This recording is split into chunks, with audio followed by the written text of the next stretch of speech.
اس آیت پہ چند شبہات کچھ ملحدین کے ہیں، کچھ منکرین حدیث کے ہیں۔ اور یاد رکھو منکر حدیث وہ منکر قرآن ہوتا ہے۔ یہ سوال ہی نہیں پیدا ہوتا کہ جو حدیث کا منکر ہو اور قرآن کا منکر نہ ہو۔ اور منکرین حدیث کی سب سے بدبودار اور بدترین قسم وہ ہے جنہوں نے قرآن کو پس پشت ڈالا، احادیث صحیحہ کو پس پشت ڈالا، ضعیف اور موضوع روایتوں پر عقیدے کی بنیاد رکھی۔ سب سے بدبودار طبقہ منکرین حدیث کا یہ ہے۔ سمجھتے ہی نہیں ہے۔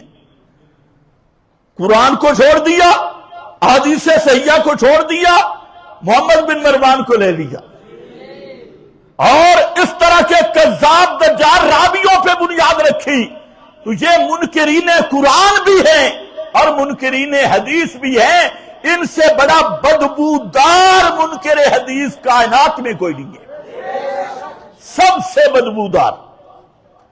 ورنہ جس کا قرآن پہ ایمان ہے اس کا نبی کے فرمان پہ بھی ہو نہیں سکتا کہ قرآن پہ ایمان ہو حدیث پہ نہ ہو۔ جب حدیث بیان قرآن ہے، تبیین قرآن ہے، حدیث قرآنی اشارات کا تعین ہے، قرآنی اجمالات کی تفصیل ہے، قرآنی مبہمات کی تبیین ہے، اور قرآنی احکام کی عملی صورت اور حیات کا نام حدیث اور سنت ہے، تو بھلا جو قرآن پہ ایمان رکھتا ہو وہ کبھی حدیث کا منکر ہو سکتا ہی نہیں۔